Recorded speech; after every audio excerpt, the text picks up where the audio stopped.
சிறகடிக்க ஆசை சீரியல்ல முத்துவும் மீனாவும் சேர்ந்து இங்க பரசுராமன் வீட்ல இருக்கிற எல்லா நல்ல விஷயங்களையும் பேசி முடிச்சிட்டு அந்த விஷயத்தை அண்ணாமலை கிட்டையும் வந்து இன்ஃபார்ம் பண்றாங்க. அது கேட்ட அண்ணாமலை பயங்கர ஹாப்பி ஆயிடுறாரு.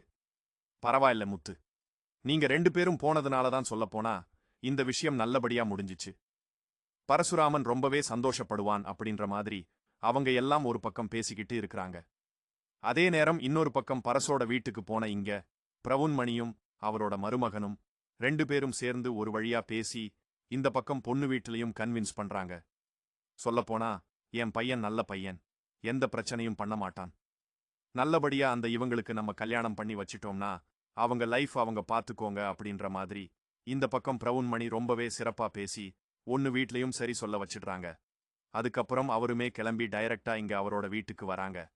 அங்க வந்த உடனே தான் தெரிய வருது, இங்க கரெக்டா அந்த முத்துவும் மீனாவும் வந்து இந்த விஷயத்த பத்தி கல்யாண விஷயத்த பத்தி தெளிவா பேசி இங்க அந்த மாப்பிள்ளை பையனோட அப்பாவையே வந்து சம்மதிக்க வச்சிருக்கிறாங்க அப்படின்னு சொல்லிட்டு இது தெரிஞ்ச உடனே இந்த பக்கம் பிரவுன்மணிக்கு பயங்கரமான ஆச்சரியம். பரவாயில்லப்பா, 2 பேரும் வந்து நம்ம அங்க போறதுக்குள்ள இங்க வந்து உங்க வீட்ல சம்மதம் வாங்கிட்டாங்களே, கண்டிப்பா அந்த பையனை பார்த்தே ஆகணும்.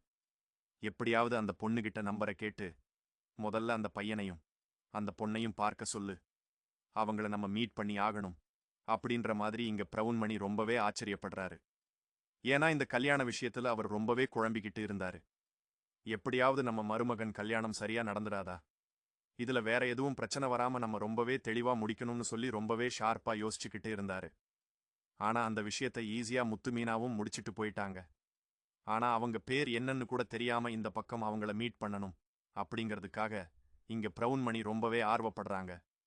அதுக்கு ஏத்த மாதிரி அந்த மாப்பிள்ளை பையனும் சேர்ந்துகிட்டு டைரக்டா இங்க அந்த பொண்ணுகிட்ட நம்பர் வாங்கி இங்க முத்துவோட நம்பரையும் வாங்குறாங்க. வாங்குனது மட்டும் இல்லாம டைரக்டா முத்துகிட்ட கால் பண்ணி, சார் நான் தான் சார், இந்த மாதிரி பரசுராமம் வீட்டு மாப்பிள்ளை பேசுறேன் அப்படின்ற மாதிரி அந்த பையனும் அவனோட விவரம் எல்லாத்தையும் சொன்னதுக்கு அப்புறம் உங்களையும் உங்க வைஃபையும் எங்களோட மாமா மீட் பண்ணணும்னு சொன்னாரு.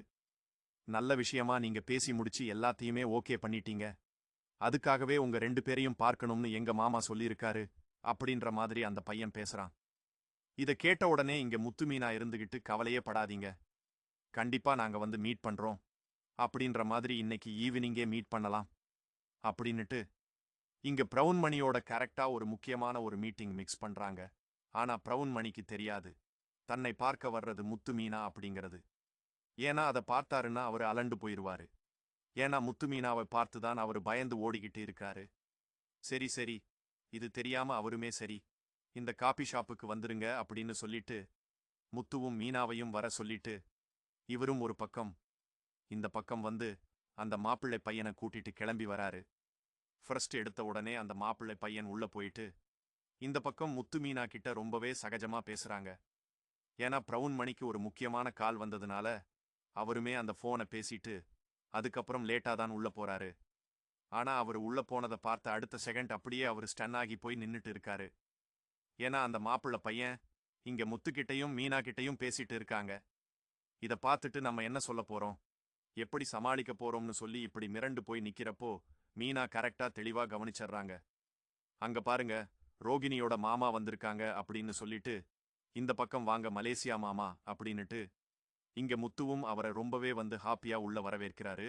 ஆனா இந்த பக்கம் மலேசியா மாமாவா அப்படின்னு சொல்லி ரொம்பவே டவுட் ஆயிட்டு இருக்காங்க. ஆனா இன்னொரு பக்கம் பிரவுன்மணி எதுவுமே பேசாம ரொம்பவே சைலண்டா இருக்காரு.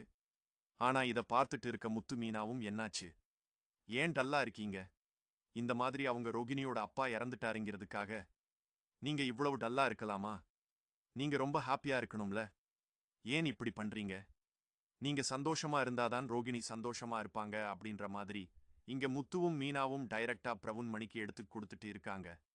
ஆனா இத பார்த்துட்டு இருக்க அந்த மாப்பிள்ளை பையனுமே ஒரு நிமிஷம் இருங்க, நீங்க வேற யாரோ நினைச்சு பேசிட்டு இருக்கீங்க, இவரு என்னோட மாமா, இவரு பேரு பிரவுன்மணி, இவரு வந்து இங்க தான் கறிக்கடை வச்சிருக்காரு அப்படின்ற மாதிரி முத்துக்கிட்ட சொல்றாங்க. ஆனா முத்துமே என்ன தம்பி சொல்ற, இவரு மலேசியா மாமா உனக்கு தெரியாதா, இவரு மலேசியால இருந்து வந்தவரு, எங்க வீட்ல ரோகிணின்னு ஒருத்தங்க இருக்காங்க, அவங்களோட மாமா இவரு அப்படின்னு சொல்லிட்டு இங்க முத்து சொல்றாங்க. ஆனா இந்த பக்கம் அந்த மாப்பிள்ளை பையனும் நீங்க வேற யாரோ நினைச்சு பேசிட்டு இருக்கீங்க, நீங்க நினைக்கிற ஆள் இவரு கிடையாது அப்படின்ற மாதிரி அவங்க கிட்ட கன்வின்ஸ் பண்றாங்க. அப்ப யாருமே எதிர்பார்க்காத மாதிரி இங்க பிரவுன்மணியுமே முத்து, உங்ககிட்ட இந்த விஷயத்த பத்தி நான் தனியா பேசுறேன். ஆனா இப்போ இந்த மாப்பிள்ளை பையனுக்கு நீங்க கல்யாணத்தை ஓகே பண்ணி கொடுத்ததுக்கு ரொம்ப நன்றி. சொல்லப்போனா நான் வந்து மலேசியா மாமாலாம் கிடையாது, நான் இங்க தான் கறிக்கடை போட்டிருக்கேன். என் பேரு பிரவுன்மணி அப்படின்னு சொல்லிட்டு அவரை பத்தி உண்மைகள் எல்லாம் சொல்றாரு. இத கேட்ட முத்துக்கும் மீனாக்கும் சும்மா தூக்கி வாரி போடுது. அப்ப முத்துவுமே ரொம்பவுமே கோபத்தோட, அப்ப நீ இவ்வளவு நாளா எங்களை ஏமாத்திட்டு இருந்தியா அப்படின்ற மாதிரி மரியாதை இல்லாம பேச வராங்க. ஆனா பிரவுன்மணியுமே இங்க பாரு முத்து, உன்கிட்ட நான் தனியா பேசுறேன்னு சொன்னேன்ல, இந்த விஷயத்த பத்தி நான் தனியா பேசுறேன், இப்போதைக்கு அவசரப்படாத அப்படின்ற மாதிரி முத்துவை காம் பண்ணிட்டு அந்த மாப்பிள்ளை பையனை அங்கிருந்து அனுப்பிச்சு வைக்கிறாங்க.